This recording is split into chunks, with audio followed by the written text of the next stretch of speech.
Well, I'll just introduce you, and then we should be good.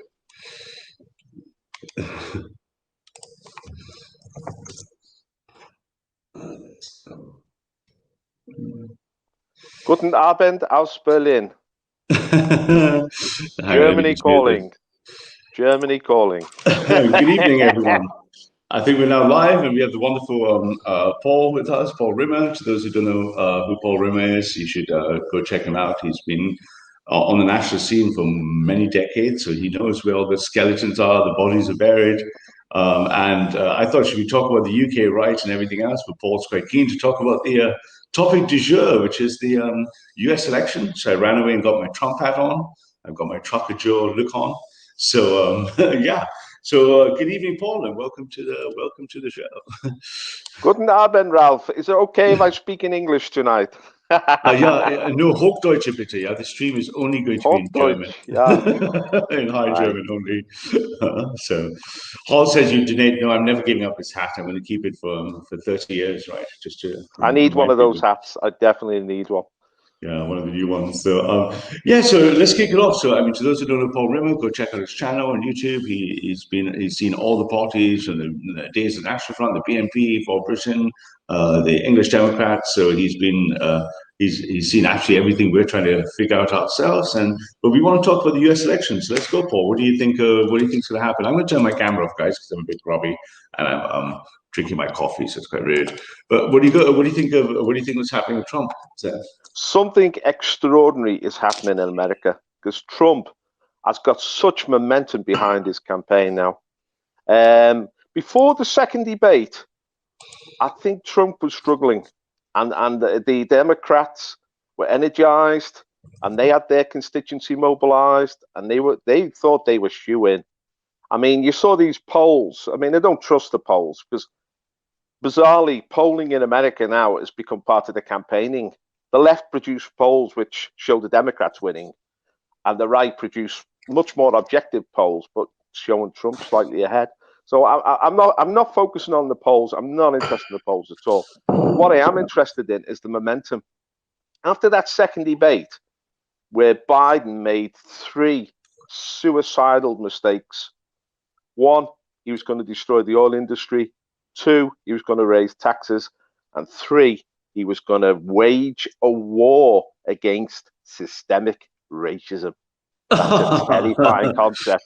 It's a horrible idea. White Americans know that means the bullet is heading between their eyes, because it does. Anti-racism is simply white bashing. That's all it is, and the whites have had enough of it, and they don't want another. I mean, the Democrats will bring in an avalanche of it if they win the election. But because of those 3 mistakes, yeah. People asked me the other day, what do you mean, how would you define racism? I was on some other stream and they're arguing about systemic racism. They said, well, how do you define racism? And I said, things that are anti-white, and then they lost the plot with me, right? I just see racism, anti-white. That's the only definition that makes sense anymore, right? So systemic racism seems like systemic anti-whiteness, which sounds like, thank you for the votes, right? Well, it's a developing concept, because you start with the notion that non-whites come into a white society and you integrate them in. You open the door, you welcome them in, they can join in your society. And people were relatively comfortable with that, as long as it could be a form of integration. When you go a step further and say, we want equality now with the host country, we want our culture to be equal to yours, people start to get a bit concerned, because they realize there's a threat in that, i.e. your culture is now is being challenged. But then you go a third step, which is, we don't want equality. We want power. We want to have the ability to control and to dominate. And you are going to be subjective to us. And if you resist us, you're racist. And people start to panic then, because they feel the pressure mounting on them. But it's gone a step forth now. It's gone to a 4th step, which is, we want to destroy you. We want to tear down your statues, start off with the Confederate generals, go on to any American patriot. Then we want to empty your museums. We want to change the name of your streets and towns, and even America itself, which of course is named after an Italian, American Vespucci, who discovered it. They want to utterly alter America and eradicate the whole traditions, the whole constitution, the whole identity of America. It's absolutely, it's like year zero. It's like Pol Pot in Cambodia. This is what the Democrats want to do now. In their heart, this is their goal. They want to totally eradicate white civilization. And people are waking up to it and think, whoa, we can't go along with that, even if it is racist to oppose it, you know? I mean, I absolutely, and I've lived in the US for a long time, as you know, Paul. You know, I've lived in different parts of the US, like 8 years, almost 7, 8 years in California, 2 years in Cambridge and Massachusetts. I've been to, the Hill, and when I saw half the senators, Nancy Pelosi, all of them bending and taking their knee in the halo ground of US politics, I looked at it, I was filled with such physical revulsion. I thought, if half these Democratic senators are willing to bow down and physically take the knee and just surrender to a hostile foreign force, the resistance must be strong. It must be uncompromising. And they must accept the fact that the United States was formed by white Anglo-Saxon Protestants first, and then a broader European family over a century later. It was not formed for the third world. It was not formed for some poor huddled masses. This all happened in 1965. Prior to that, it was a white Christian country. It might have codified a constitution, but it was designed by European people for a new European land. And what I see, I mean, I go to LA, I go to California a lot, and I was at LA a few times the last few years. And from LA to San Francisco, it has fallen so much since I lived there. There are people defecating on the streets. There are Mexican people wandering around with La Raza t-shirts, and they were aided and abetted by these white liberals who have completely lost any sense of who they are as a people.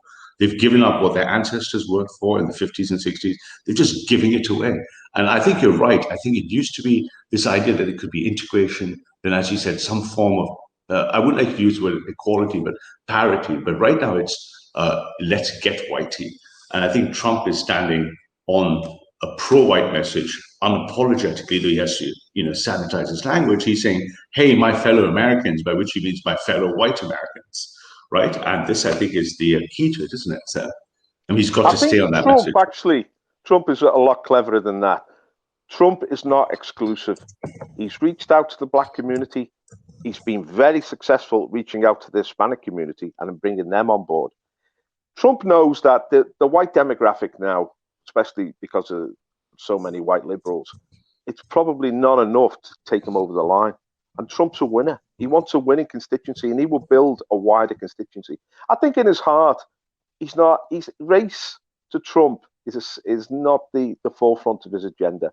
His agenda is America. He's a nationalist. He loves his nation. He loves the American traditions. He loves American culture. He loves American achievement, and he wants to celebrate that. I mean, he lifts up the Stars and Stripes. It's not a white flag. It's a flag which can include all American citizens. Now, you compare that with the Democrats, right? Kamala Harris, right? Who's got no roots in America at all. Her father was a Jamaican communist and Marxist, vicious man. Her mother was an academic from India who was a much sweeter lady, but she went along with the communist agenda. And Kamala Harris has been raised to be a communist. And all she does is laugh. She's a jokey, she laughs all the time. But she said when she was in the campaigning to actually win the nomination, where she was made to look a total fool. But during that campaign, she said, we don't just want to get rid of Trump. We want to get rid of the base that elected Trump. We want revenge on the people who put him there. We're going to look under every stone, and we're going to find who the Trump supporters are, and we're going to drive them out of American society. That is a malicious attack on the whole of America and the whole American democratic tradition as well. These people are motivated by hate. And you know something, Paul? It's actually amazing you say that, because one of the missus' good friends from, she's actually half German, but she's English in the sense that she grew up in England, grew up in Kent and stuff, but she's half Germanic. And she's been living in California, a very successful kind of career and stuff in LA for the last 10, 15 years. And she's been talking nonstop every day to Simona. And you can see her being completely sucked into this progressive message from what would have been an English liberal within 7 to 8 years in LA. She's now saying things like, we can't just let Trump win. If we win, we need to eradicate everything that Trump built. We need to undo what he does. Maybe we should not fight for open borders. Maybe we should allow the United States to be open to everyone in the world. And I watch with horror because her husband is a nice lad from Yorkshire. He's not very political, but he's a proper Yorkshire lad, right? He's a conservative Yorkshire lad. He's just not political. And she is saying things, and I look at them, I shake my head in absolute disbelief. She's arguing for everyone should have a part of America. Anyone who's a white person should feel guilty. I'm looking at this English-German lass, so she's obviously English, no German accent. I look at her going like, what on earth happened to you, sweetheart? Just living in that toxic environment, that toxic progressive environment, just kind of like doesn't just desensitize her European pride, it actually makes them anti-European. And that's what I think your point is. It switches between being neutral or ambivalent to actually being just proactively anti-European. And she was, something I don't obviously I won't look at private messages and stuff, but Simona shows me some, and she's making claims like, I think the only solution to defeat Europeans and this white supremacy, white systemic thing is to let maybe 200 million people in from the third world. I'm like, what do you think is going to imagine to? What do you think is going to happen to America if we let in 200 million third worlders? Goodbye, America, right? that is the Democrats' agenda. I mean, another thing that Biden said is that he's going to open the borders. He's going to welcome asylum seekers. Of course, we know they're all bogus, but they've already sort of developed a strategy. The Democrats, if they win power, they're going to bring in people from certain nations, from Nigeria, from the Indian subcontinent, mainly Pakistan, from the Arab world. They're going to shovel them into America. You've got to realize that in West Africa, in places like Nigeria, there is a population explosion. People don't realize the scale of this. I mean, the population of Nigeria now is 210 million. It's bigger than Brazil. The average Nigerian woman has 5 children. Their population will soon be bigger than the whole of Western Europe, just one country, Nigeria. And America see this. The Democrats see this huge population explosion in West Africa and think, we're going to bring these people into America, and this will make the America we want. You see, but it's not. It's the thing about the Democrats is there's no rationality in what they do. There's no sanity, because they have this vision, which is it's a religious vision of one world where we're all supposedly mixed together, but we all have one enemy which will unite us. Well, for me, it would be self-loathing. It's the white heterosexual male. We're like the devil to them, that they want to eliminate and destroy, because we own the system. We created the system. And while we're there, they have to acknowledge that, and they won't do that. They want to replace us completely. They want to push us aside and replace us completely. And this to them is like a spiritual mission. Like this lady you talked about from England who's gone to America and is now spouting this craziness. She's got no defense against it. She's absorbed that spirit and that multicultural leftist religion. She's just absorbed it because she's got no defense. She's probably not a Christian, because what the Democrats really hate is the Christian faith. They really hate Christian morality. Yeah. It's not just they want a multiracial, multicultural agenda. They want an anti-heterosexual agenda. They want to promote all these sort of issues like homosexuality, lesbianism. They want to promote these. They want these to be equal to, and indeed superior to our traditional ways of life and our traditional mores. The anti-family. They want to destroy the family. The anti-patriotic. Yeah. It's really shocking when you think about it, what their true agenda is. It's satanic. It's very, very destructive. They seem to loathe themselves, loathe the nation they came from. Which is the irony of this, Ralph, is that they're the most privileged people on the planet. I was just going to say that, Paul. The irony is she's got 2 wonderful children. My missus is the godmother of one of them, and obviously my missus is Catholic. And I think when it came out, well, will she take her children to church and stuff? And she said, oh no, it couldn't be because the church might not have a progressive agenda. And I thought, well, what on earth is the church? What's the job of the church to teach any sort of progressive agenda? It should be to educate you in the faith and guide your spirit, right? It has nothing, but you're right. It's not just white heterosexual. It's white heterosexual Christian culture. And if they don't go for one of all 3, they go for 2 of the 3. They go for either, oh, I want to force the gay people to get married in the church. We have a wonderful NRXy chap called Stella in the chat who's been joining us a lot recently, and he played this amazing American Catholic priest coming out in the most impassioned message against Biden I've ever heard. And you're right, at the heart of it is they go for the nuclear family, they go for the sanctity of marriage, they go for the sanctity of birth, they go for abortion. They try to tear down stone by stone by stone because they don't like that image. But the irony is, when you look at her family or others, for example, in their peer group, they're also well done. They've all got nuclear families and they don't mix with the others. They don't mix with the Mexicans. They don't mix with black people. They don't mix with anyone else. It's a 90% white liberal ethno state with letting everyone else in. So really, you're right. It's a punitive thing, isn't it? It's like revenge on the other white people, right? But they don't practice it themselves. Right? I don't know if you've been following this thing with Chelsea Handler and 50 Cent recently. You know 50 Cent's the rapper. I know 50 Cent's the rapper, though I can't pretend. He said he was going to vote for Trump. He was going to vote for Trump because Trump was not going to raise his taxes, whereas Biden's saying, I'm going to put your taxes right up. So he said, I'd vote for Trump, you know, but he's a black man, right? So his ex-girlfriend, Chelsea Handler, you heard of her? She's a model. I've heard of it, yeah, but I avoid rap music, like syphilis. No, Chelsea Handler is a Ashkenazi Jewish woman, you know, from New York. What a surprise! Quite a good-looking woman, right? But she said to 50 Cent, you can't back Trump. Trump's evil, and you have got to support Biden. You're black. You're black. You don't have a choice in this matter. You have to support the Democrats. Now, the thing with Chelsea Handler, right? She has attacked constantly white supremacy, white privilege. You know, she boasts about having multiple abortions. She boasts that she uses drugs, and yet she thinks she's got the moral high ground.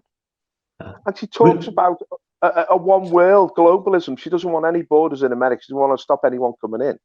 But Chelsea Handler herself is a filthy rich woman. She lives in the most exclusive part of New York. She mixes with the most sort of high society of America, you know. She has mansions all over America. She's an incredibly wealthy woman. She doesn't interact with these people that she wants to bring in to undermine white supremacy. She actually enjoys the fruit of this Ashkenazi Jewish supremacy. But the irony is the same pattern holds in England, right? So, we moved to Berlin for a few months for my sort of AFD activities and stuff. And just up the road in hipsterati Hackney, every time we went out to all the lovely restaurants and bars, it was the same pattern. It was diversity for thee, but not for me. It was liberal, high achieving, what do you want to call them? London progressive hipsteratis screaming at me or triggered by me because I would make comments because I'm quite outspoken, shall we say. And they wanted to defend the Palestinian baby and they want to care for the Nigerian floods and stuff, but they don't have a single black or brown friend. And if you said anything that looked like it was English pride, be it especially English working class pride, something just flips in them. They hated the English working class with a passion, right? And you look at them, you go like, wow, what you have is not really a positive love for the other. You don't have a Christian love for other peoples and other tribes. What you have is a hatred of your own. And this is revenge, isn't it? This is revenge on white working class people. This is a revenge on nuclear families. It's nothing to do about loving the black person, the brown person, the yellow person. It's about hating the other side that you're not. But the irony is they themselves then practice things they don't want conservatives to have. They send their kids to white-only schools. They make sure their kids are not in the ghetto, in the stuff. They don't want their kids. They're all hanging out in nice, exclusive, white-only progressive places. It's like they have a white progressive ethno state, but they don't want normal people to have it, right? And that's a crazy thing. And these creatures, these kind of cosmopolitans, I know a little bit about Chelsea Handler, but I find them as in the genetic theory, you call them spiteful mutants. They're mutations that have occurred in society that have spitefulness in them. Right? They don't have a positive love of the other. They have a negative love of their own or negative hate of their own, right? That's the way I look at it. And obviously I've had many... But they're aspirational as well, though. This is the issue. They're aspirational. They aspire to have power, to be the elite, to dominate, to control other people's minds, to control the agenda. And whatever they oppose, I mean, they're ferociously anti-Christian because it's a moral order. They oppose that moral order. They want to push that aside. they will rubbish that, and they will prevent it from getting a platform. Because the way these people exercise their power, as we know, Ralph, is through cancel culture. Anyone who disagrees with them, anyone who challenges their worldview, anyone who exposes their hypocrisy is excluded. Absolutely. See, so in reactionary models, when we look at these things, we look at the difference between, we think of power as a form of coercion, and that's healthy and normal. Male power, which is the right, is typically daddy will tell you what to do. Female power, which is the left, is they'll tell you what to think, right? Daddy will say, don't do it. Mommy will tell you what to think. The left want you to think how they think. And because Christianity particularly doesn't give you the option of what to think, that's the worst heresy for them, right? They cannot handle the fact that, let's say, abortion is a sin. They can't handle that. For them, that's immediately, they must reject it. And therefore, it's, mass. You look at the Polish women, for example, the Polish women resisting the abortion laws in Poland, they're all being that progressive left that says, no, a woman's rights, my freedom. And you're like, no, because if you accepted what the church said, you wouldn't do such a thing. You'd be, you just would not have an abortion. You wouldn't have a sex that way, right? And they can't handle that. And what does the left do as a weapon? It's the same what mommy does as a weapon. She's going to shame you, gossip, and rally. Daddy will spank you. Mommy will make you feel bad. Daddy will tell you, put the ball down and physically sit you in the chair. Mommy will tell you how bad you've been, withdraw her love from you. Right? She'll do all these female techniques. And what we have is the women in the progressive left making the men act like women. They're no longer white males. They are white cocked males, but cocked sexually, right? They're not, right? And you see that in their physicality. You can see it in their genes, right? You're not going to see a strong, healthy-looking, virile-looking left-wing man, right? You won't see that. Well, they emasculate men, don't they? They emasculate us. They don't like any expressions. They call it toxic masculinity. I mean, but they become sort of strident in this. It's not just a subtle game of undermining us. They don't call them feminazis for nothing. They become really vicious in their hostility to any expressions of tradition or masculinity. And they will bring in their supporting cast, which is the media and the oppressive state, to attack anyone who challenges them. Now, in this election... Yeah, go on. No, go for it. So I'm going to ask you a quick question because my mate Patriotic Social is in the chat, but you're absolutely right, because the form of violence they use is also female violence. It's scratching and screaming and it's clawing as opposed to resisting. And what they have done for the first time since the 90s and the noughties is they've imported third world biological males to substitute for the males. So suddenly you see those men couldn't do what the football lads would do or do what any normal man would do. Yeah. The men can't do it, so they scratch and scream and bite, but then they're supported by hordes of other people, men from the outside, doing their physical work for them, right? Which is this is going to be really important in the American election, because the result of the American election is going to be a contested result. It's a knife edge election. It's going to be very close, state by state, because the Democrats are trying to steal this election through mail-in voting, and because they think that at every step they want to delegitimize Trump. They want to say that Trump's cheated when it's actually them who's cheated. But every state is just a quick question before I forget from Pat. I mean, from Patriotic Social is, ask Paul if Trump will get more extreme in his second term, because then he will have nothing to lose. So what do you think about that? Do you think he's going to ratchet it up if he wins, or do you think he's going to just sail it through? Because Trump has only just turned this election on its head, we've been really fearful of a Democratic victory, and we've been looking at the consequences of that. Now Trump is looking like he's going to win. Obviously, we're going to have to sort of look at what Trump's second term will be. But before he gets to that second term, what I wanted to talk about there previously was the use of the blacks as a biological weapon against the mass of American society. Because if the election result is contested and it goes to the court, it could be like the 2000 election where the Supreme Court effectively decided the outcome in Florida with Al Gore and Bush. If it goes to the Supreme Court, they will get the rioters out on the streets. They'll bust them into the town centers. They'll encourage mass looting. They'll try and foment an insurrection in America to stop Trump winning. This is what the Democrats have got up their sleeve now. Yeah, so they're going to go for the hanging chads, but this time it's going to be literally sort of like just the streets are going to be ablaze, right? But the great news, of course, is we now have a Republican Supreme Court, right? So we can assume that the Republicans will not allow that. But I think if they win or they lose, my money is that if they win, they're going to riot and loot in celebration, and if they lose, they're going to go full Martin Luther King, right? They're just going to basically burn the stuff down, right? They're just going to bring it down. So I think that if Trump does get a second election, my view is he should be delivering on his promise to the American people and roll in the state police, roll in the National Guard, and suppress such stuff. That's my view, right? I think, because then we know we have 4 years of cover, but they're going to go on kicking and screaming because they are immoral people, right? So, but I mean, people keep asking me, what do you think? You know, when you mentioned the voting, we were doing a streams a week or two ago about this, because I'm very into the mathematics of all of this, and it looks like it's going to go down to 2 or 3 people per swing vote in a precinct that decides this. So obviously, I'm aware Trump has very good, strong NRX, big data type people on his team now, and they're going to have to find those right people in Ohio, in Michigan, in Pennsylvania, in the right precincts who are going to switch. The rest of the American votes won't matter. 70-something% of the votes are just going to be as they were. They're not going to flip and change their mind. So I think it's going to be the closest election. I hear that about half the people almost have already voted. People like Stella can correct me in the chat, but I think they've had the largest turnout in the history of the United States by postal voting. So everyone's in on this, right? So yeah, the election's taking place now. But you see, the problem the Democrats have had is they've taken a very mechanistic approach to politics. They think that politics is purely a science.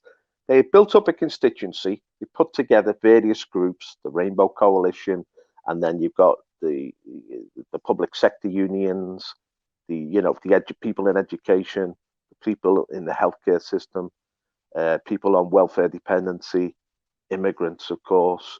This is the Democrat constituency, and they've organized that constituency like an army. They've found out who the people are. They've got the mail-in votes, and now they're systematically bringing out that vote. And they think that will be enough to win the election. But that is not politics, because what they're going to find out is it's going to fall short. That constituency is not big enough. You need 70 million plus votes to win an American election. It's not big enough. You've got to bring the wave with you, the populist wave. Now, the only way you mobilize a populist wave is through charisma. It's through momentum. It's through having an attractive figure in front that people will identify with and support. What the Democrats have massively underestimated, and the media, it's just how charismatic Trump is. Trump is an old type leader, what they used to call in the ancient world a magic man. He has a magic touch. He can transform situations. He can transform atmospheres. He goes to these rallies, 30,000 people appear from nowhere. Doesn't matter where Trump is having the rally. It could be in the middle of the desert. The Trump army turns out. And he's having 3 of these rallies a day. His stamina is phenomenal. Now, these rallies energize his base. There are not only 30,000 people there, they're watched by millions on the network TV and over the media. So Trump has been able to project himself across American society since this second debate in the last 7 to 10 days. He's really, just as Biden's gone back into his basement, utterly devoid of charisma, utterly devoid of any personal appeal, Biden's disappeared off the scene. So the Americans are looking for an inspirational leader at this moment, and all they can see is Trump on the rampage. And that's why Trump, the voters coming in now. I mean, we've seen in Florida, I mean, the Democrats had a huge lead in Florida at one point, 500,000 in the early voting. The election's taking place now. They had 500,000 vote lead in Florida in the early voting. That lead is now down to 80,000, and the Republican vote is ascending like a rocket. And because the Republicans have got momentum, Trump is the magic man.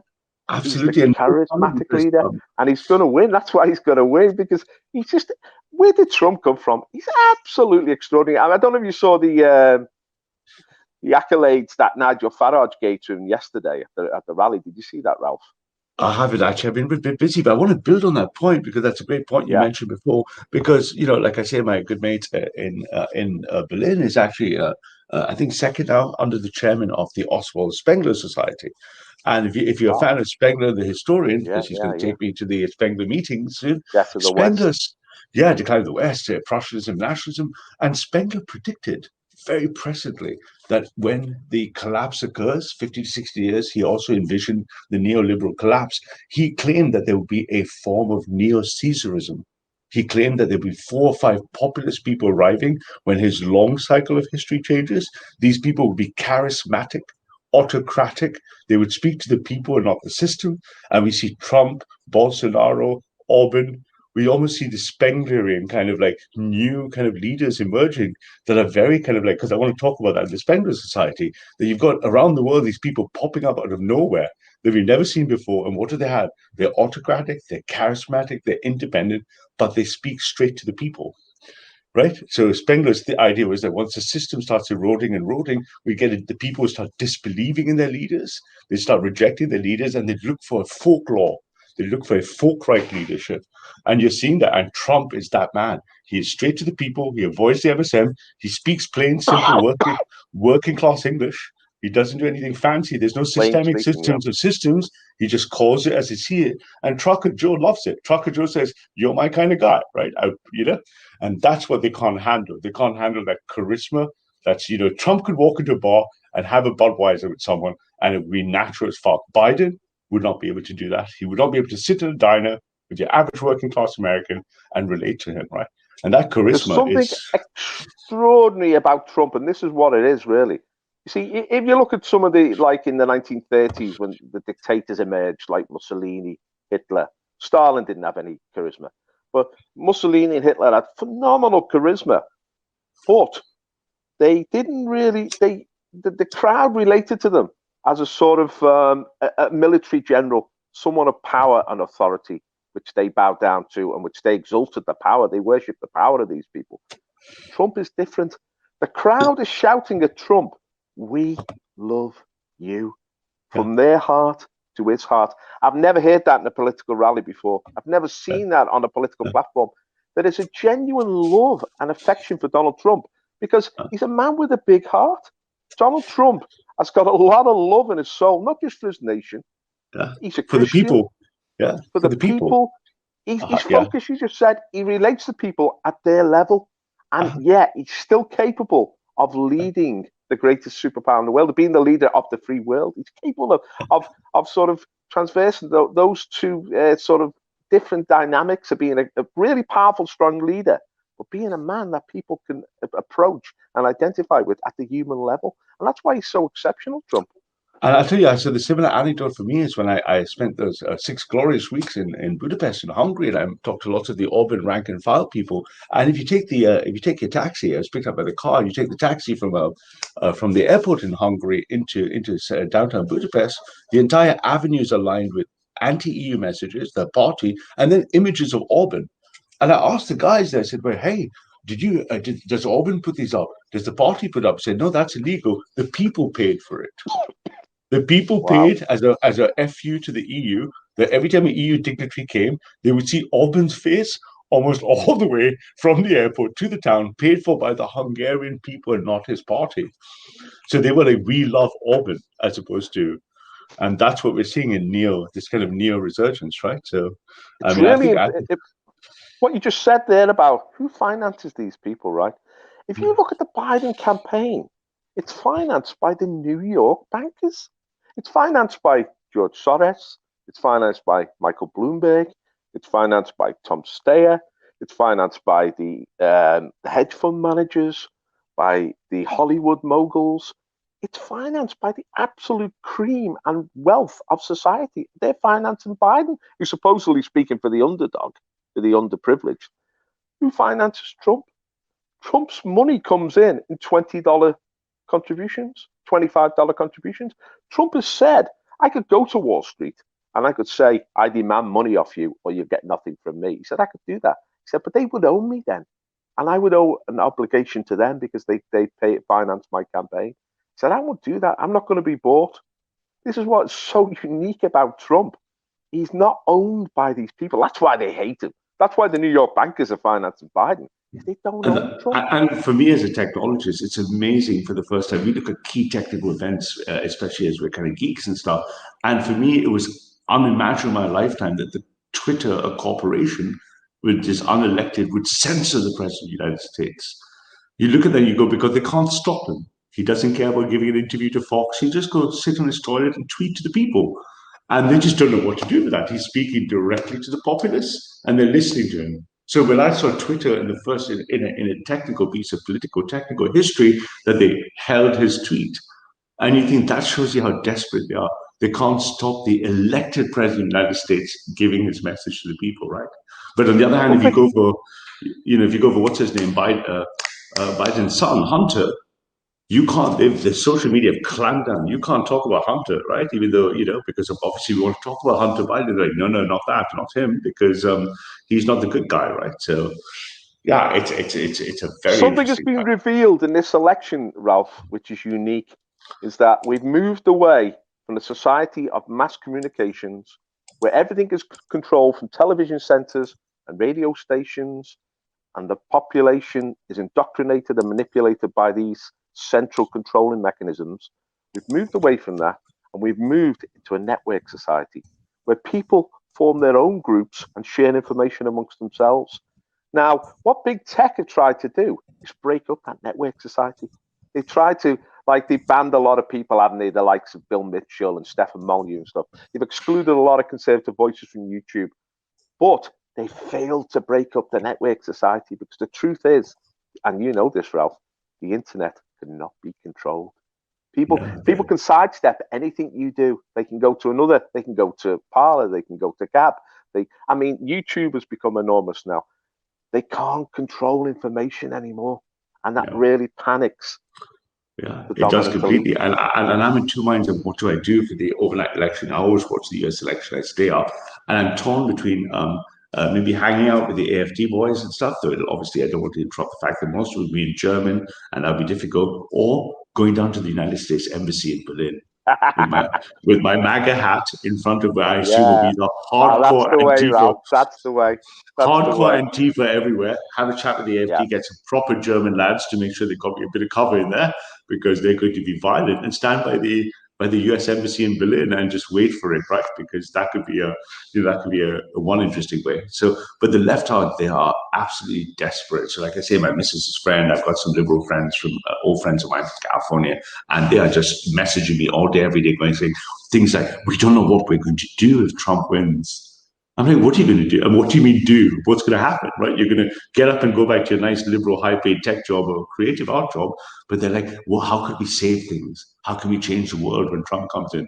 I'm like, why are you trying to change the world? What are you trying to do? Stop trying to change the world, right? But they don't want to know. And now even a lot of the ones I've known, I'm talking about friends I've had for over 20, 25 years, they're very, very wary around me around the time of the election, because they're like, kind of like saying, well, is Ralph, are you a fascist? Do you think Trump's a fascist? I'm like, the United States would be fine if Trump was a fascist. The problem is he's not. He's just a softy nationalist. He's a populist nationalist. He's not a fascist. They're like, why don't you think he's a fascist, Ralph? Don't you think because you're not white, can't you see he's racist? And I'm like, no, I don't think so. And they can't. They've got this mental block. They can't get over this, right? They can't get over the fact that he's there, right? And I tell you what, it gives me perverse. I know it shouldn't in my heart, but it gives me a perverse pleasure to watch them squirm, right? I do enjoy it, right? Nigel Farage said something extraordinary yesterday to Trump. He said, "You're the only leader in the world who stands up for the nation state, that opposes globalization, that will stand up to the Chinese Communist Party." The only leader, he said, the only one.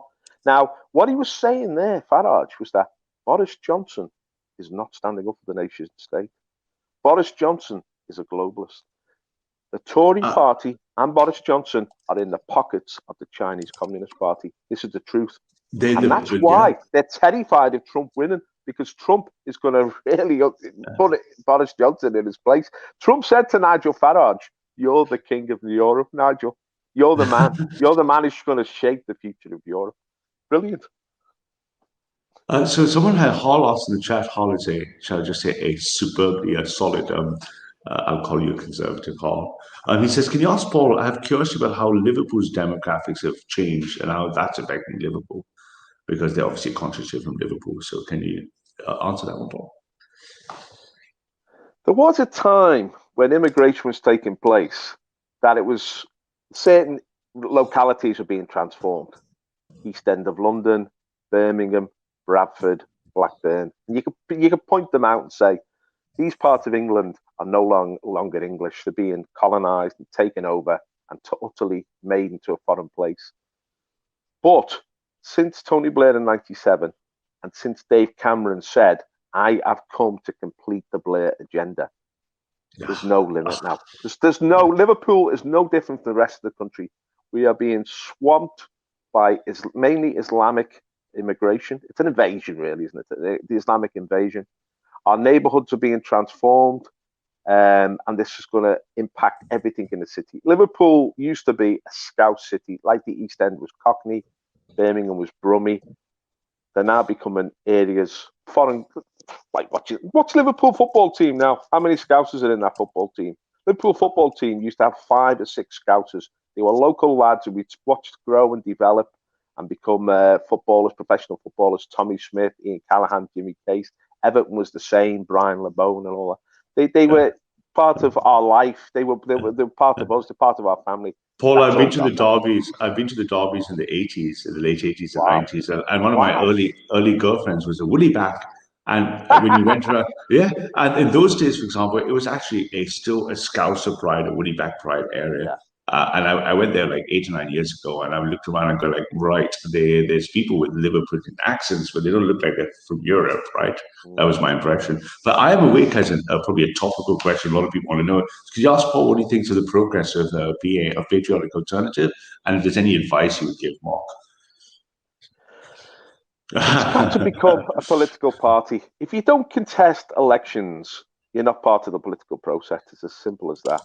It's you have to go out and make a pitch to the British people. You can't just be a force on the internet or just a campaigning force. If you want to really impact, and Mark knows this because Mark has got a lot of political experience, and I know they've tried to become a political party, but he's got to bring people alongside him. I think obviously he's a very intelligent guy. He's a very perceptive guy, but you've got to get on this Trump agenda because Trump is going to shape the future of the world now. If Trump wins on November the 3rd, and it's looking increasingly likely, it's his agenda which will shape the world. And we've got to get behind him. What Trump wants in Britain is a constituency here which will put his ideas into effect, which will support him as he seeks to. Trump sees himself as the protector of Western civilization. And he's got a real heart for this nation of Britain. I mean, his mother came, as we know, from Lewis in Scotland. And Trump is like, he's half German. And that gives him his resilience and his strength. I mean, Farage talked about that yesterday. He said, the most resilient man I've ever known. That's the Germanic spirit in him. He said, you're also the bravest man I've ever known. That's the Scottishness in him. That's the British. Because the Scots have always been fighters. Tough cookies, the Scots. And we need, this is the man, you see. He's the man. He's the anointed man. He's pushing the true agenda. He's standing against the critical race theory. He's standing against the white bashing. He's standing against the denigration of Christianity. He's standing up for the unborn. We're blessed with this guy, and we've got to get behind him. So one point of that to build on the PA, so my concern, I've now been auditing all the data for a year, almost 15 months worth of data now on things like from everything from PA, and you're on the money. So Mark has such a fantastic pedigree of, always standing for his people, always doing all of that. But one of the problems that you can maybe speak to this is, and you're on the money there is, you can look at classicals having the experience of having, worked like you have, Paul, in banking, high finance, other places. And we know what works and doesn't work in scaling organizations. We know how banks, globalist corporations are efficient. And when you look at things like PA to become a party, is they're still operating on that old model, which I think infected the BNP, infected the days of Tyndall, probably the days as far back, further back to Powell, is that you can't organize and scale a national organization when you run on a cult of personality. You've got to be able to trust and delegate. So twice in my life, I've run teams over 100, well over 100 people, and I can't run 100 people in a team in an environment where they have to listen to what I tell them to do. I can't run it as a dictatorship because it just doesn't scale. And Pierre's problem right now, or any meta-political to political organization, the same will apply to for Britain, for example, is for you to be successful, you're going to have to learn that to win, like Google or Starbucks or your pizza chain, you're going to have to learn how to scale your organization. And with that, I think Mark's heart's in the right place. He's a very seasoned operator. He's seen the BNP scale out. He's seen all these things. Pierre itself is not operating on a scalable model, right? They can't take Pierre. It's still a cult of personality, who likes who. And at some point, that's why it's important to have your voices, people with seniority who have been around the block, have seen what works and doesn't work, to advise people like Mark, to advise people generally to go, unless you're going to just stay in the meta-political and just make YouTube and content, which is great, there's a role for that. As soon as you hit the political, you can't run around and have, like, let's say, a sea-car crew, or you can't say, if I don't sleep with my boss, I don't get ahead. This kind of stuff just does not work. Right? We know it doesn't work. Other parties have to learn that same process. Otherwise, what's a valuable message won't be able to be delivered, right? You won't be able to deliver on the promise you have or deliver on your talent. And I hope Mark and Pierre understand that, even within the meta-political, because I have enough intelligence that tells me they'll probably be blocked from ever being political. But even if they stay in the meta-political, I think it's important to take that message. Can you speak to that? Because you've seen this work, you've seen this fail. There's two issues here that are really important. Now, I'll go to the second one first. The left no longer respects our traditions of liberty and freedom. They despise them. The left now, and this is the center left as well as the far left, is a totalitarian movement. They want complete control of society. And anyone who challenges their way of thinking and their hegemony is to be cancelled, excluded. We talked about that earlier. So you're facing a different challenge now, because the left in Britain control 90% of the state. They control the legal system, they control the police force, they control the political system, and they will exclude you if you don't fit in to their parameters. So what a challenge that is. Just to challenge them becomes almost you're putting your life on the line. I mean, I've been arrested 3 times for hate speech. Totally ridiculous. God bless you for that. I've won my 3 cases. I mean, I had a 2-year trial in Belfast. 2 years they dragged that trial on for, over a speech I made at Belfast City Hall, which was quite a modest speech. Yeah. It was actually it was a wonderful speech, Paul, and a very good speech, and there's nothing hateful in it at all, right? But I've been arrested twice before. Once for challenging the police flying the gay flag, and they were doing that illegally, and I turned the tables on them and prosecuted the police. But they tried to put me in prison for that. And they also arrested me when I challenged an exhibition at the Anglican Cathedral in Liverpool, which was supposedly about Anne Frank and the Holocaust, but was just actually promoting Islam in Britain. And I challenged that exhibition and was accused of committing religiously aggravated criminal damage for making a comment. And they took me to the Crown Court in Liverpool. And, you know, I had to go through so many loops, but eventually I was found not guilty. But this is what we face now. If we just challenge the hegemony of the left in Britain, and Boris Johnson is part of the left. We're beginning to realize that he's a woke politician. If you're not a woke politician now, your voice is excluded. Well, so we're on a very difficult wicket here, Ralph, very difficult wicket. But with respect, because I guess in this crazy NRX movement, I disagree with saying he's part of the left. What he is, both the left and right, is they're part of what we call the cathedral, i.e. the global homo message. So the Blairites and the Conservative Party are both serving global homo globalization. They're not serving the Conservative Party or the people anymore. They're no longer serving the electorate. We know that. They're not even serving Conservative Party HQ. Dominic's job in Conservative Party HQ is to ensure the Conservative Party wins so that its paymasters that are global continue to propagate global policy. The Conservative Party won the largest possible election share, and I've got all the election data, all the ONS data in my machines. And when you look at it, they've let in more migrants in his first term than has ever been let into the United Kingdom. Even though he came in on delivering Brexit as a proxy for migration, he said, thank you very much. And the first thing he did was ignore that, let in more migrants, and then instead deal with boycotting Israel as legislation. First 2 pieces going to Parliament. You look at me, go like, you're not a conservative, you're a global homo puppet, right? What's needed is a conservative. And the great news is if you look at, I learned so much, Paul, in the last 3 meetings I've had with my AFD mate, because he went from zero to hero in a diversity seat in Berlin. for the AfD. And if you look at him and the SD, they did this by forcing the right wing. This is what we have to do in England: is force the right wing seats of the Conservative Party under pressure to break. To say, look, where are the real English Conservatives who are frustrated with the Conservative Party for their failure to deliver the most sanitized Conservative message? And those are the seats that are going to have to be turned. We're going to have to turn those seats into what the AfD took 97 seats, the SD took 60 seats in Sweden from zero. They weren't even a political party. What did? They sanitized the identitarian message to its thinnest possible wedge, basically the thinnest sliver that said you're speaking to the English or German people. They purged the Nazis, they purged the gas the Jew types, they purged all of those people out of it. And then they went to the people saying the CDU, in the case of Germany, the equivalent of the Conservative Party, were no longer conservative. And that was what got them into power. And in Britain, we have to do the same thing. We have to say, look, those people voted Conservative. We have to say, Boris has failed you. He has not done what he said. He has not dealt with migration. People are swimming into England. What the Wehrmacht couldn't do and what the greatest navy in the world has achieved, Boris is just saying, come on in, have a 4-star hotel. In you go, fancy a house while you're here. Education, couple of women. So those Conservative voters are our target. They must be our target, because all we have to do is look across Europe and see what worked and didn't work. So I'm learning lessons. I'm going to be helped a lot by my mate over here. And I'm running through things like I said, do you talk about Israel? Do you talk about the blues? And he said, no, you don't. Do you become racist or have racialized policies? He said, you'll be rejected out of hand by the German electorate. What you do is you tell them that the conservative people are not conservative. And that's what you're saying here. Boris is not a conservative, right? There's nothing Boris conservative is a chameleon. about him. He's a chameleon.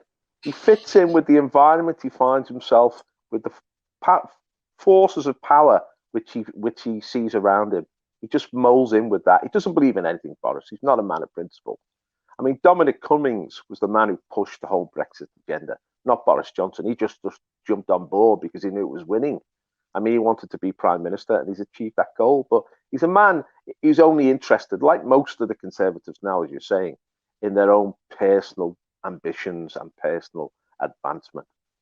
But if Trump wins and Trump pushes what Farage talked about, the nation state and patriotism, Boris, as a chameleon, will fit into that agenda, and he'll start to adjust.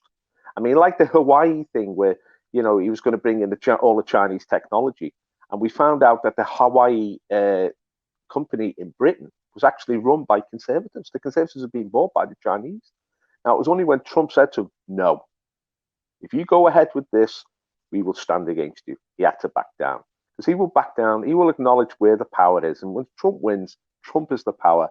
And Boris Johnson will have to fit in with Trump's agenda. I think he's going to have to. The European leaders here are nervous because they're going to have to adapt to internal European pressure. Le Pen is coming for Macron, for example, and the local European politics. And like you said, there's global pressure because he's questioning things like the American budget to NATO and all of this stuff. But even just within the domestic scene, what really interests me, and that's why I'm going to be putting a lot of my energy in the next 3 to 6 months, is what is that thin wedge? If tomorrow if we had the power to wave our hands, all of us in this alleged movement could go and speak to the voters in the seats we could win, what would we do? What wouldn't we do? What would we tell them? What wouldn't we tell them?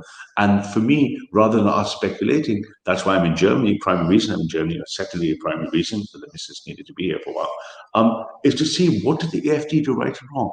So if you look at our analogy for the Tommy Robinson movement, because that's going to come up in a minute, their equivalent in the Pegida movement, they found interesting things, Paul, for you to comment on. They found that if they spoke about the de-Islamization of Europe, and for example, not letting Islam expand, the electorate were happy. But if they said anything against Muslims, the electorate rejected them. They didn't want hatred towards Muslims, they wanted to deal with Islam. And that's fascinating, right, to see what actually worked. And the AfD did this by trial after trial. They're saying, if you go over there and hate on a Muslim, they're going to reject you out of hand. But if you say, I don't want any mosques, they accept that. So we have to learn how to sanitize ourselves so that we're palatable to the Hampshires, the sort of the Buckinghamshires, to all the conservative winning seats that are pissed off with the Conservative Party. And I want Boris to do more and more things in the next 3 years that strengthen that kind of, if you like, the discontent amongst the Conservative voters, right? They get them going, I voted for the Conservatives, and what have they done? They've let in another 4 million, right? That's right. The problem is there is a different dynamic in Britain and like in America as opposed to Europe, because Europe's got the PR system, proportional representation. You can create a new party and grow rapidly, make an impact, and get access to power. You can't do that in Britain because it's a first past the post system. I can address that two blocks, Labour, Conservative. But yeah, I mean, the BNP broke it to a degree because the BNP won first past the post system. They won over 100 council seats. They won county council seats. But it was at the European level, at the PR, that they really blossomed, you know. But what Trump did, he learned, because Trump was in the Reform Party in America. He was in one of these alternative parties, and he knew it was ultimately all it could do would be a protest vote. He took over the Republican Party.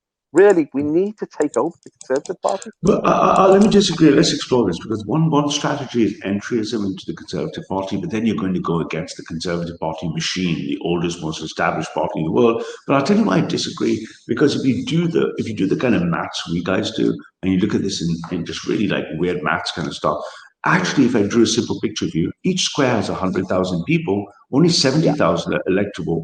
And if you look at that difference of 20,000 who don't show up, you have a first past the post model versus PR, but you can get past the first past the model if you use enough data techniques to find the right people. So this myth that holds in Britain, almost like a myth that's this kind of thing that says, oh, because we have first past the post, you cannot break through, I think can be broken by technology. We live in a technical age now. I think we can, and the story I like to give, because I've got some insight from, let's say, Dominic's people, is that when you look at it from the outside, it looks like the great white working class war was broken, and that this 2019 election was then breaking down into generations who had never voted, and that's just not true. The truth is extremely powerful data techniques were used to find those people.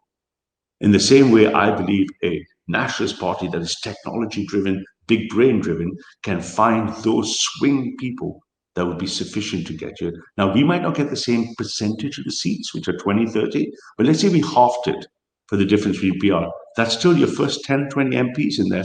And need us remind us, only 6 MPs from the DUP got Northern Ireland 4 billion quid and a seat at the table. Just the Lib Dems in 2010, with that kind of swing vote around the Lib Dem Labour fault lines, got that fucking idiot, sorry, I'm swearing, to be co-prime minister with Cameron. I don't believe that there's no path to electoral power. I think it can be done because I think the discontent is there. But I think it can't be done casually. It can't be done old school. It can't be done by meetings about the pub. It can't be done in the way the BNP did it under Griffin. It's got to be done in a very, very technocratic fashion. So I'm not sure if I agree with you on that particular piece, but no, I think you have to form a real team. I mean, this is the thing: Mark Collett and Laurie Troller. It's far too limited. You need a team of at least 100 talented people coming together to start to shape things. I mean, the BNP had that in a sense because they brought people like Robert West came on board, Arthur Kemp. So many talented people were involved. You know, I was involved for 7 years, and I was really gobsmacked by the capability of the people involved, the BNP. But that was necessary to actually make it a popular movement around the country. Don't forget, they got over 1 million votes. We had, I think it was like 18,000 official members, but we had like 30,000 people who were regularly contributing to the party. But it was because people could see a whole movement evolving. You need a whole movement. You need to create a wave. I mean, look at Trump now. He's talking about this red wave. You need to create a social movement, a social wave, something beyond technology and individuals. They call it the bandwagon effect. When people see the bandwagon flowing, they jump on board. I remember when Griffin won his seat in the European Parliament, right? I remember people came into Liverpool town centre and they were partying, ordinary Scousers, because they thought the Patriots were going to have a voice at last. And they were coming dressed in red, white and blue. And I hadn't seen these expressions of patriotism in Liverpool since the 1970s, since the age of the National Front. I hadn't seen the Union Jack flying like that because he created a bandwagon. People will jump on the bandwagon. They'll join a wave. But he squandered what he created, sadly. But we have to create that wave. And the way we created it was through a populist ideology, not a sort of, nothing, you know. I deliberately steered the BNP away from a racial agenda towards defending Christian civilization. Our motto became, what would Jesus do? Because we touched in then to the cultural clash in society. I actually, Robert West created the Christian Coalition for Britain, the Christian Council, and we were talking about reinvigorating Christian Britain. I went back to the Second World War. I talked about our patriots who gave their life to defend our culture and our civilization. We were a continuity of that spirit. I mean, we didn't want nothing to do with fascism or the National Socialism. We wanted to evoke British patriotism, and people reacted to that and responded to it. This is reawakening our traditional heart in this country, the love of England, the love of Britain. We need that spirit, you see, and you need people on board who want to go to evoke that spirit. It might be too late, though. This is the problem. No, I don't think so. I think you're right, but I'm also going to just hold my line and I'm not going to yield. But you think you're absolutely right. But what we can learn a lot from in technology is technology doesn't win you an election. Technology is not a substitute for spirit. Technology will not motivate anyone to go over over the ridges and into the trenches, right?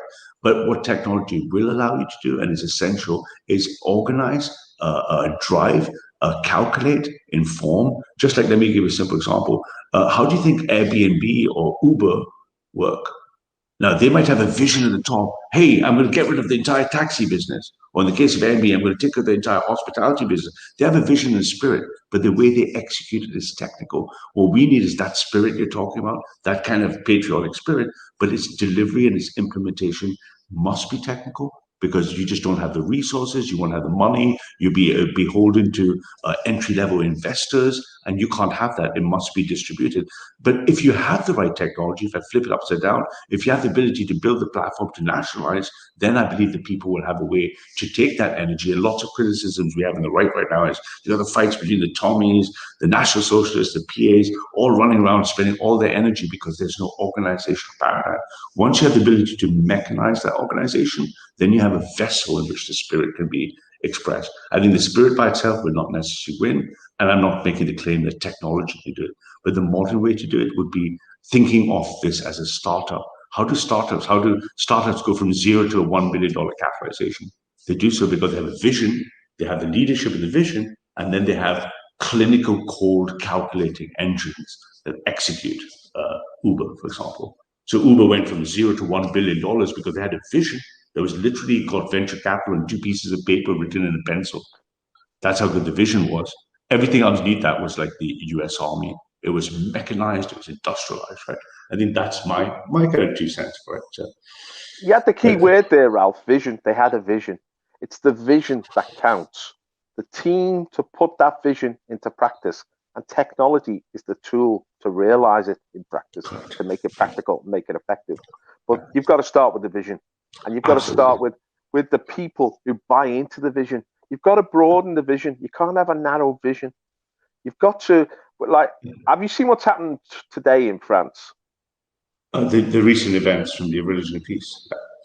Yeah, in the church with the in the churches. This is bubbling up in European society, and it's a terrifying prospect for people, what the future holds. I mean, these people have fled, supposedly as refugees from the likes of Syria or other trouble spots in the Middle East and the Islamic world, but they brought their Islamist ideology with them. And what created all these trouble spots was Islam. And they're bringing Islam into our country, and it's going to rip this country to pieces. I know, and I've been in a lot of trouble recently. Let's just say, as people don't often understand the motivations of my activities, but I look at it and I say, we should look at these problems downstream from Islam. We should look at the things that are happening as a consequence of Islam and find the true enemy, which is not Islam, it's liberalism. Liberalism permitted them. Liberalism pretends we're equal. Liberalism advocates for tolerance. Liberalism is the guise in which the progressive left erode us. When you just look at it and go like, hey, I'm just going to go Islam, Gates of Vienna 2.0, you're blind spotting yourself, because the liberals are going to go, hey, you're Islamophobic, right? And immediately, as soon as you attach the label like racist, as soon as you put a sticker Islamophobic, 70-60% of the electorate are just going to reject it. So if the path to power means you look at the true cause, I think I personally, I'm in trouble for this because let's just say I have a certain way with words, for lack of a better word. And those words have got half the right going. I've got like the James Carlyle's all messaging me going, have you taken the Shahada? Are you now Muslim, Ralph? Like, no, calm down, steady as we go. if we just look at the symptoms and don't do the root cause analysis, we're not looking at the right thing. And for me, if I look at what happened in France recently, I look at that, it's just going, you've allowed in a conservative, a highly crypto-fascist religion that's 1,400 years old, 20 years and $300 billion worth of expenditure hasn't scratched it. You think you're going to scratch it by going, get the Aussies? No, you're not. Who let them in? Liberals. Who lets them pretend it's equal? Liberals. It's a liberal ontology you must attack that says a black man is equal to a white man, a man is equal to a woman, father is equal to a son, Islam is equal to Christianity. And in the next year, I'm going to be very, very clear in drilling this and saying, I think it is counterproductive. This might sound like a counterintuitive message. I believe it's counterproductive to just go, get the Aussie, or let's say, get the guy swimming in, when the real guys are letting them in, right? And then as soon as you do that, they say, you're racist, you're sexist, you're homophobic, Islamophobic. We have to point out, Ralph, that not only have the liberals allowed them in and give them equality, but it's the liberals who are now provoking them into violent reaction. Oh, once they're in there, the progressives don't. Yeah, the liberals just let them in, and once they're in, the liberals have the other problem pointing left, and we've had some great streams about this. Once the liberals in, the actual progressive left go, thank you very much, liberal, we'll take it from here. And then they're going to come in with the progressive Marxist agenda going, how dare you consider the Muslim not equal? Because the liberals have just said, hey, I wanted my equal values, we're all equal. Once they're in, the progressives take over. And this is the Achilles heel, right? This is the true conservative movement should not focus on the far left, in my humble opinion, not focus on Islam, not focus on the downstream effects of migration, and go after the actual core idea that the ultimate, for me, the ultimate social contract is equality. Nothing is equal in my political worldview. There is no equality. And as long as they allow this equality lie to run, everything else is downstream, right? Racism is downstream, sexism, homophobia, right? All downstream to the ultimate lie that anything is equal, right? So, not sure if that's... Well, what it is, what you're facing now, that is cultural Marxism, isn't it? The way cultural Marxism corrupts and destroys a culture. They promote this idea of equality, which, and what equality does, it undermines every value in society. It creates a chaos, anarchic society in which you cannot defend the family, you cannot defend the nation state, you cannot defend wholesome sexual relationships because everything's equal. And it devalues society and everyone. And this is what they're pushing in education onto our kids. Our kids are coming out of schools with totally confused value system, and it's taken over the universities. With and it's producing people who go into the university system now are coming out as social justice warriors. They're not coming out as wise graduates ready to shape the world. They're coming out as absolute idiots. And well, not just that, they're completely indoctrinated. And as someone myself who gets into trouble because of my language, I believe I've been responsible for grooming hundreds of young white males towards re-vaccination and recollectivization. And recently, I've been doing this a lot in Germany. And while I'm in Germany, I intend to white bill every young German boy, particularly boys I could find. And in my missus's village, the same thing occurred. Her little nephews and they're like 14 cousins, kids, 14 to 19. And I got them drunk a few nights, and this, down the village, down the pub, they've lived there all their life, their grandparents lived there. And eventually I broke through, and one of the little drunk 70-year-olds said, I can't tell my mother this, but fuck it, I'm German. And once he's broken through, and he can accept his identitarian with pride, later on he was a bit like, clumsy shit, I've got to tell my mom, it's okay for us. In the same way, we need to break through this idea that there's any equality.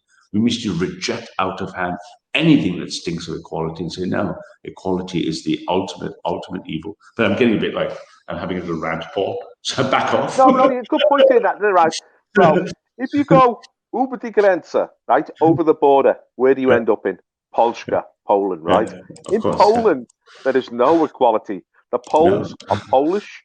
Catholicism rules the roost. The family is venerated, and abortion now is illegal in Poland. If you go onto my YouTube channel, there's a video, I recommended it to you, Ralph. Germany is sinking, Poland is rising, because Poland has returned to absolute values. It's ditched relativism, it's ditched equality, and it's gone back to tradition and conservatism. And it's really become healthy and strong as a nation again. And this is the example. Just cross the border, just cross over to Poland, and there's the hope of Europe. Yeah. Well, I'm hoping to be streaming from the Bundestag and streaming from some AFD people, etc., etc. And it, again, the examples from the AFD is they now believe once you have the right people, the right age, they think they're about 20% away or 30% from their maximum potential reach. They think that 70% from the maximum vote they can get. But if they hit 70 to 75% of that maximum vote, they may have enough to form an alliance to do things like threaten a German exit or threaten things like zero migration. So you know you can get there, and you're talking about 8 years to get there from zero. We've got 3 years for 2025 and 8 years to 2030.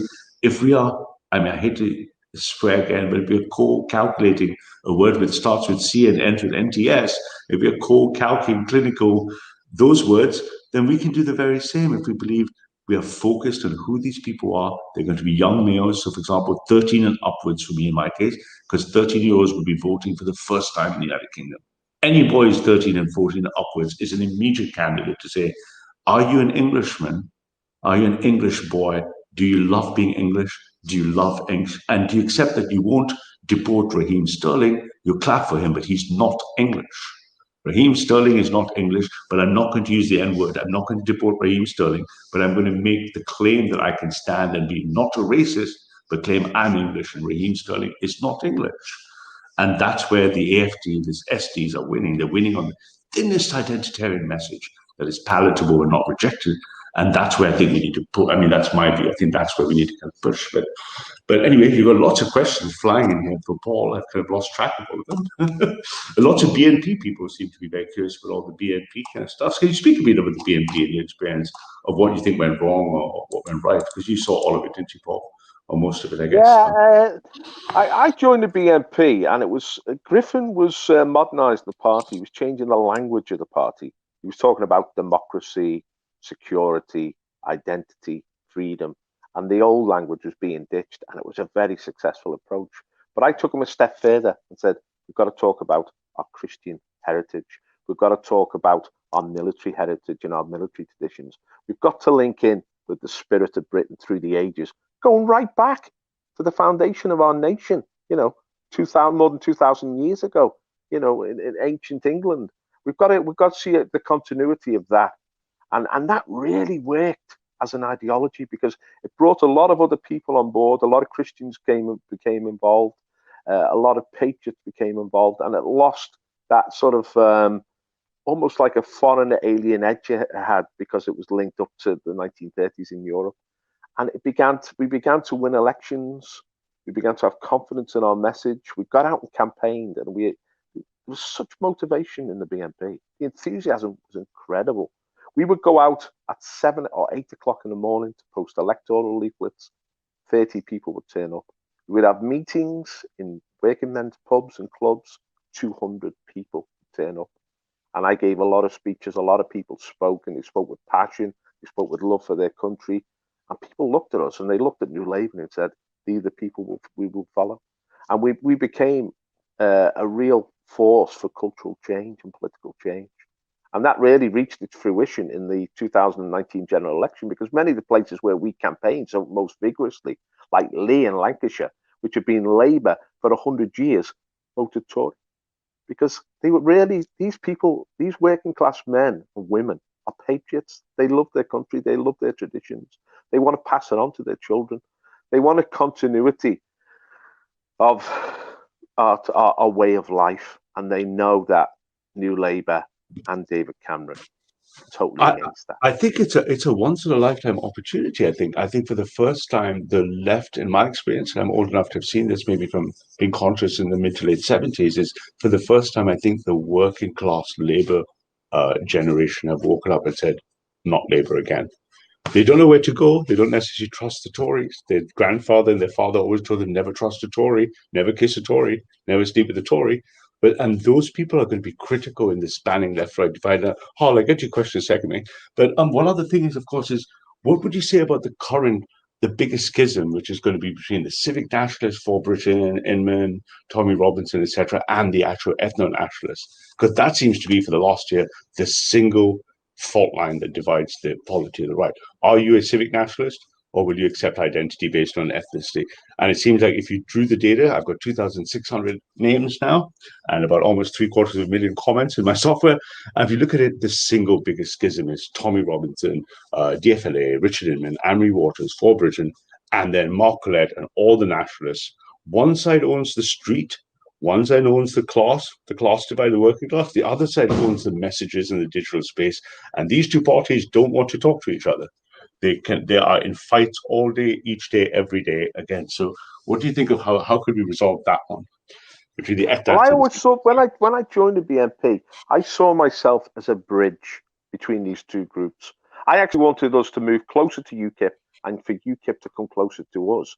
That would have been a winning formula, because I was advocating a cultural nationalism, like Trump is. Trump is advocating Christian America. You've got to have the spirit. You can't just be rooted in the blood and the soil and be a gang, a tribe, because that people don't really get attracted to that unless there's actually a war on. It scares them, to be honest. That's that sort of fracturing of society. But they know they're under threat, and they can see the threat coming in, and it's got to be based on values, on morality, and on spirit, with the blood as well. We are proud of our heritage as a people.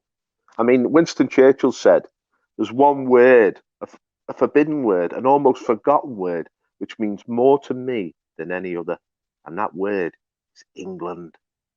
England, our ancestral home, our heritage." I must say, I love the expression cultural nationalism, because I've been toying with me and some other people and concepts like to unite or find that thin wedge. And I like the idea of national conservatism, sort of killing the ethnic civnats and replacing them with natcons. People want to conserve the nation, which is based on identitarianism, but it isn't based on a purely racial message or ethnic message, and it's not based on this purely my values appear by magic soil, because both sides are, like you say, one is wrong for theoretical reasons. You can't make a Nigerian and Indian English, and one is wrong because it's not acceptable. It might be a purist principle, but no one's going to agree with it unless it's wartime, or unless there's some sort of massive catastrophe like the 1930s. That's never going to occur. So I do like cultural nationalism. And Hall has got question after question for you. Is what do you think of the comparative analysis? Who's defending Europe better, Orban or Putin? That's a good one. Putin is a world historical figure. I mean, Orban's a clever guy, but Hungary is a nation of 10 million people. It's a small nation.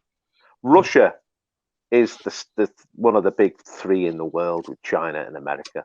What Putin's done in Russia is incredible.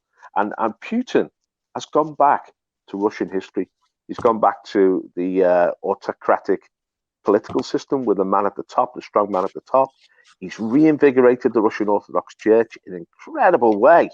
There's now 45,000 Russian Orthodox churches in Russia. When the communist regime fell, there was only 6,000.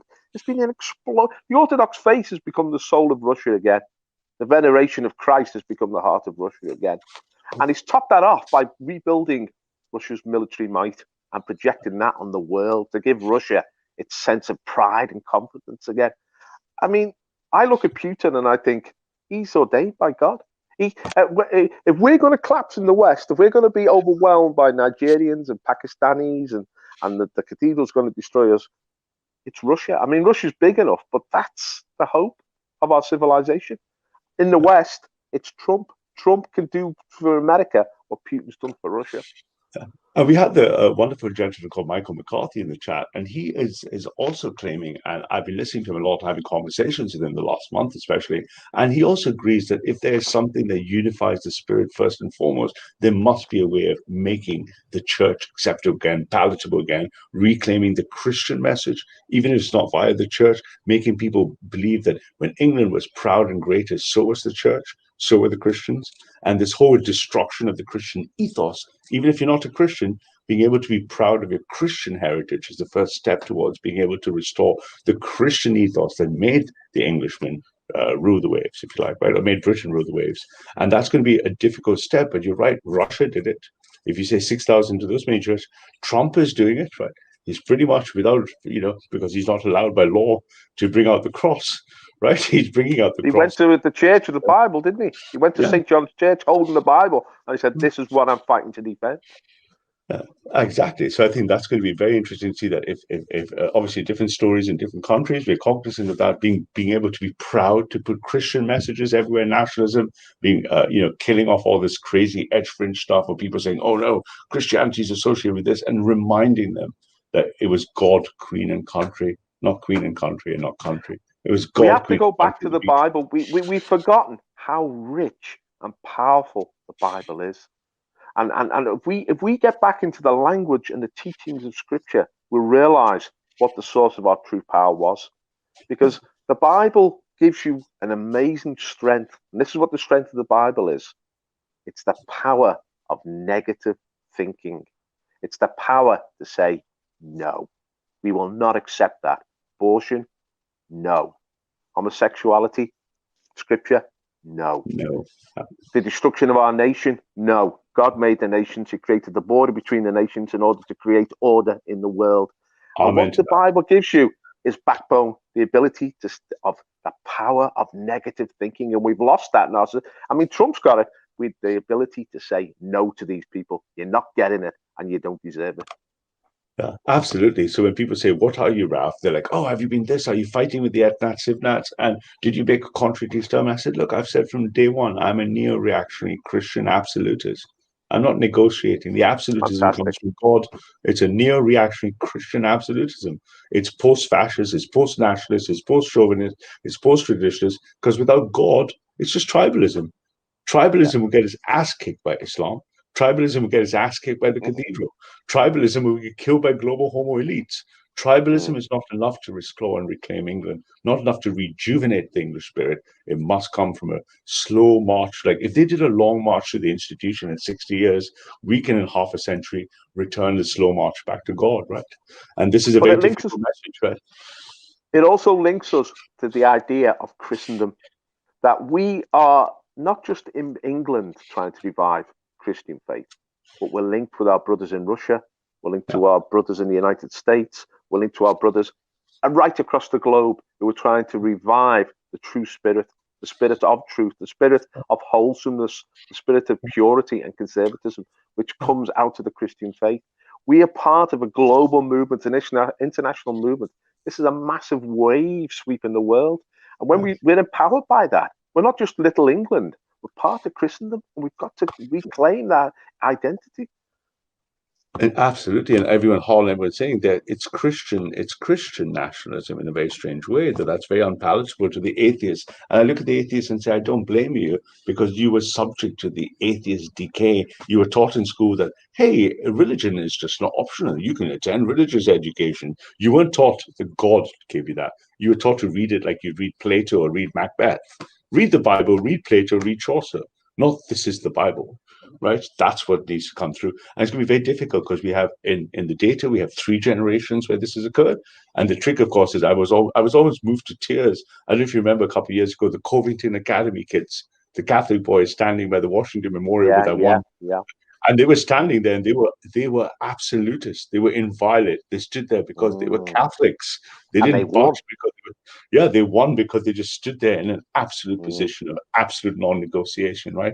That this is the word of the Lord, and no, abortion is not murder. Abortion is not a social problem. Abortion is a sin, right? You didn't create life. You don't get to take it. Everything else is just logic and argumentation, right? Which is quite.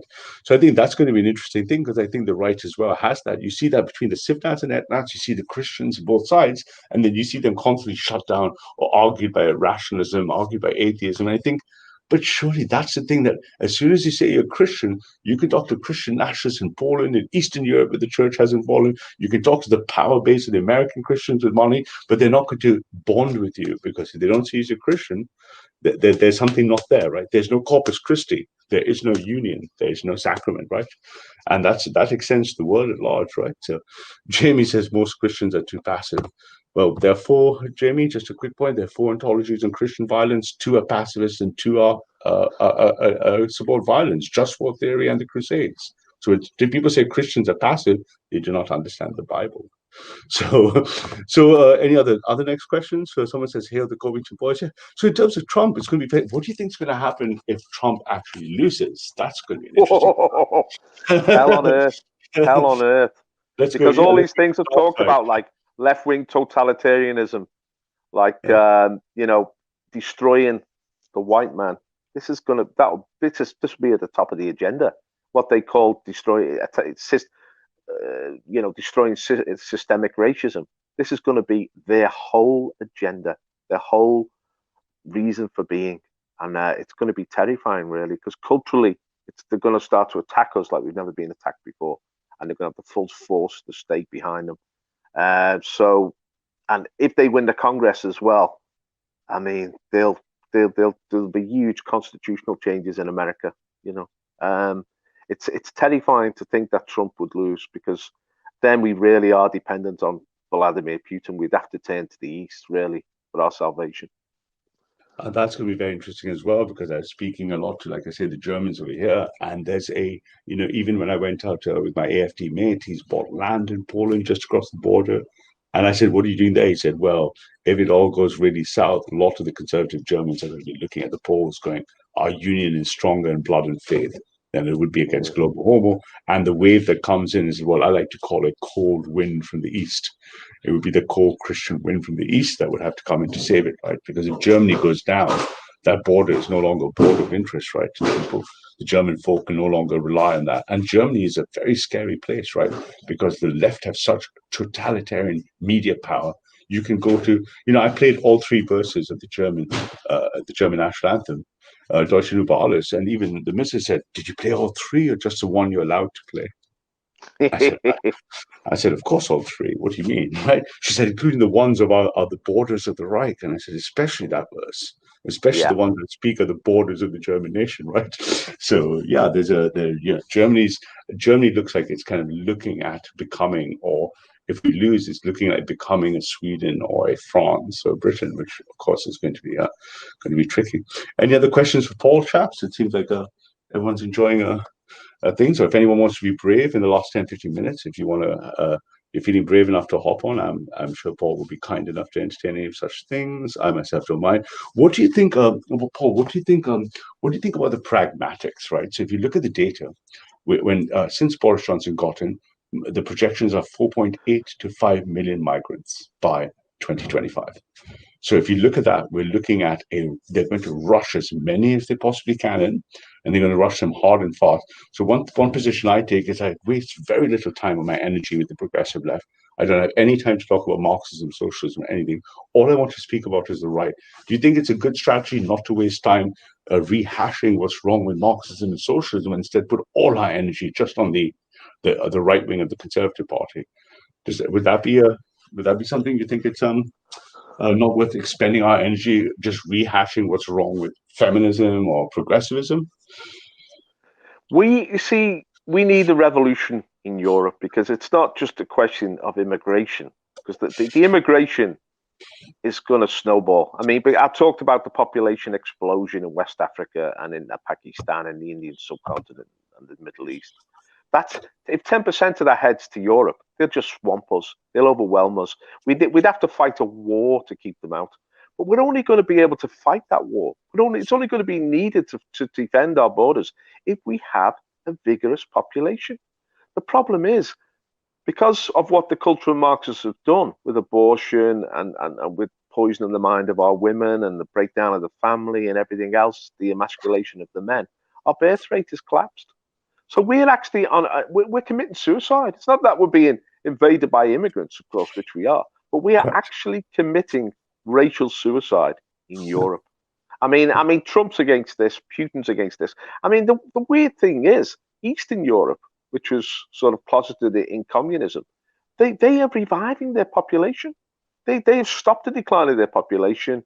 They've stopped the insane levels of abortion. They've stopped them now, and they're promoting the family. They're actually advocating to the women to have more children, to have bigger families. It's your social, moral, and national duty to have big families. We need our people, and if we don't have that spirit, that we want to create the next generation and pass the baton on to them, there's nothing to defend. We have to reinvigorate that spirit.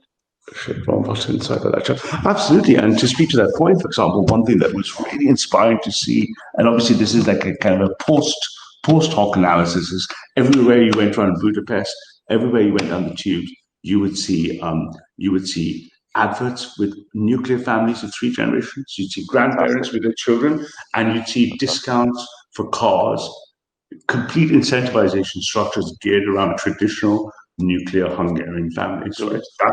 And we need to take that message out as well, because obviously part of that's going to be post getting to power. I look at it, looks like we've got a Scouser, the Willie back in the chat, because he's only asking questions about Liverpool.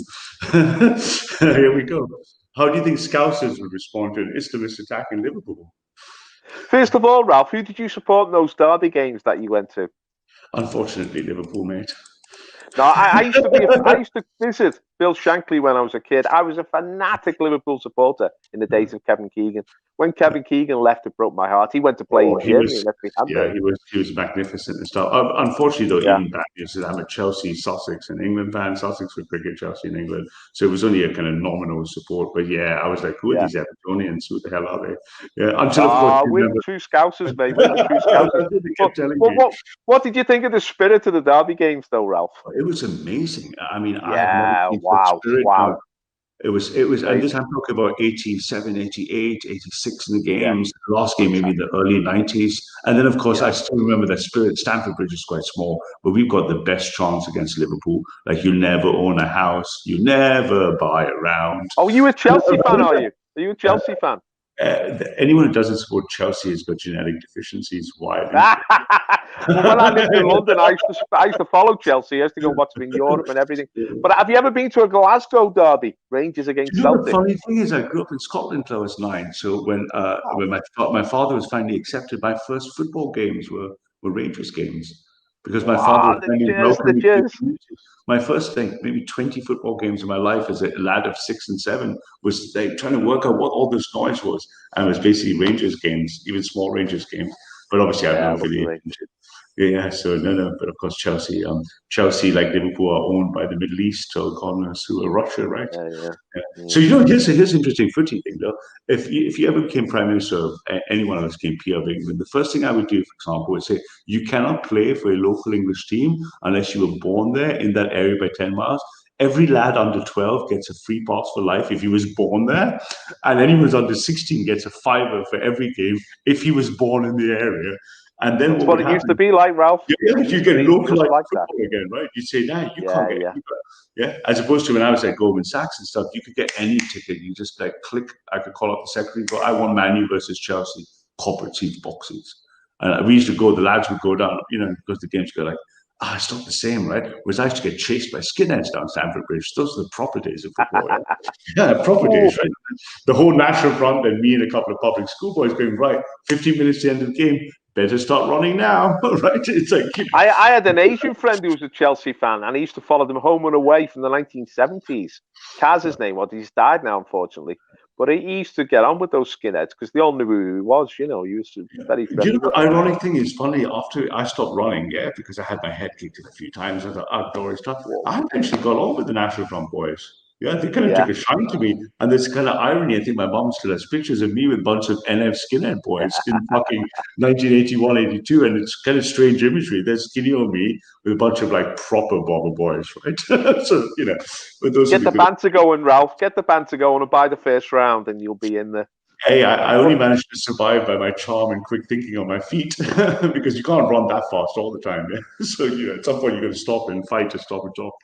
But getting back to this Islamist attack in Liverpool, I used to live in the East End of London where the Cockneys were fighting to defend their territory from the Bangladeshi invasion, and the betrayal of the Labour Party of the Cockneys. And there was a real spirit amongst EastEnders to fight back and to defend their territory. But they were betrayed at every level and they were driven out and they weren't given council properties and they were basically just pushed out. It was ethnic cleansing, really. But the problem in Liverpool is the Scousers don't seem to be aware of what's happening to their city, that they are being replaced, they're being dispossessed, and it's happening rapidly. The Scousers sort of think, like the EastEnders did at the time, that there's just too many of them. They can't be pushed out, they can't be replaced. But if you go to the East End of London now, No, do you know, I can speak to that, having spent the last 6 years in the Caliphate of Stepney. When I speak to local Bengali boys, third generation, they walk and talk and act like this is theirs. They're building up all the new gentrification, hipster stuff. The local Tower Hamlets Council is, there's one building that just completed before we left. And within a week or two, you could see the clotheslines. Beautiful building. Immediately, the Bengalis in clotheslines. And when I speak to those boys, they're third generation of Bengalis, they say, this is ours now, yeah. And they don't like the remaining white, the greatest generation, like the 90-year-old geezer I knew, 80, who won't leave. His kids have gone to Kent. They've all left. They've gone to Essex. They've gone to Kent. He says, my grandfather's born here. I'm going to fucking die here, right? And they look at them and they look at those guys going, he's going to leave too. So their intent is direct replacement. There's no integration. Integration is a myth. There's nothing for it. It's just pure population replacement, right? And, if you pretend it's anything else, you're not listening to them, right? So the East End had such a rich culture that went back centuries. I mean, Thomas à Becket, who was murdered in the cathedral in Canterbury, he was an East End boy. The Barrow Boys, on the East Cheap. It goes back 1,000 years, and yet it was just totally eradicated, and it's been eliminated. Yeah, but you know what makes me really sad is there are a couple of people were there. So there's a Jewish bakery just off the street, up Jubilee Street and stuff. And they, obviously all the Jews ran away to North London afterwards. And I talked to this old lady there because I like dogs a lot, and she has a lovely dog. And we talked, and I talked to her and said, "Well, how do you feel?" And she said, "They won't touch me because I'm too old now. But when I look at them, I see the disgust in their eyes towards me." But she said, "My blood built the East End. My blood built this place, and if they kill me, I'm not leaving."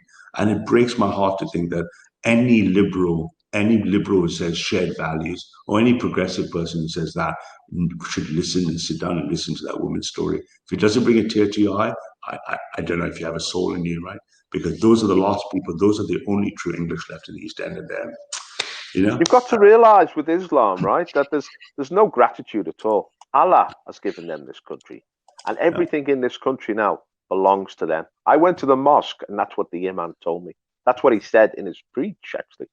He said, every knee in this country will bow at the name of Allah. They have complete and utter contempt for every aspect of our culture, even the best parts of our culture, even the Christian faith, even the Bible itself, even the resurrection of Christ. They've spit on all of that, and they want to destroy it, and they want to trample it underfoot, and there will be no mercy. No mercy. And this is a long-term project that they've got, and they're carrying it on, and this might sound very strange. This might sound a very strange thing to say, but I don't blame them for it, because that's exactly what you'd expect them to do. Yeah. If you invite the world's oldest imperial crypto-fascist religion in, what did you think would happen? Right. So to blame them is to blame downstream for why they're in here. And Dean says, just look at the England under-21s football team.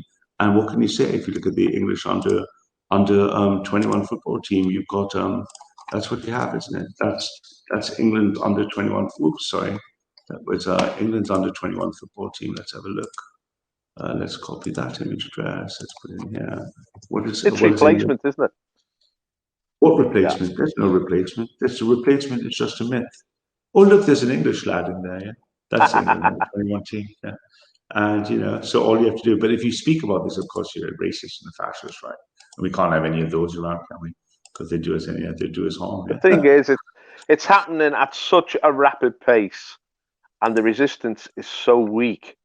You wonder what the hope is for us. I mean, my hope, and I'll finish on this, Ralph, because we've come to the end of this now. Is that a white horse will appear, right? It will probably appear, first of all, on the banks of the Rhine in Deutschland. And on that horse, a saviour will be riding, and he'll be dressed as an emperor. And that will be Donald Trump returning to the fatherland to save Europe. He is the hope of the world, anointed by Christ to save our civilization.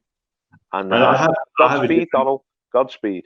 Godspeed. I'll close on this note. I'll open up the chat for people who want to talk about Paul after Paul leaves. But I have a different, slightly version of that dream. I think Trump, Putin, Bolsonaro are paving the way. And somewhere right now in England, there's a 13 or 14-year-old boy who should be the real king of England. And our job is to find him and pave a way for him to restore God, Queen, and Country, right? Thank you. Hallelujah, Ralph. It's been an absolute pleasure, sir. I've really loved it, and thank you very much for your time. And God bless you. Hope everything goes Cheers, well. Ralph. Thanks a lot. See you. Speak to you soon.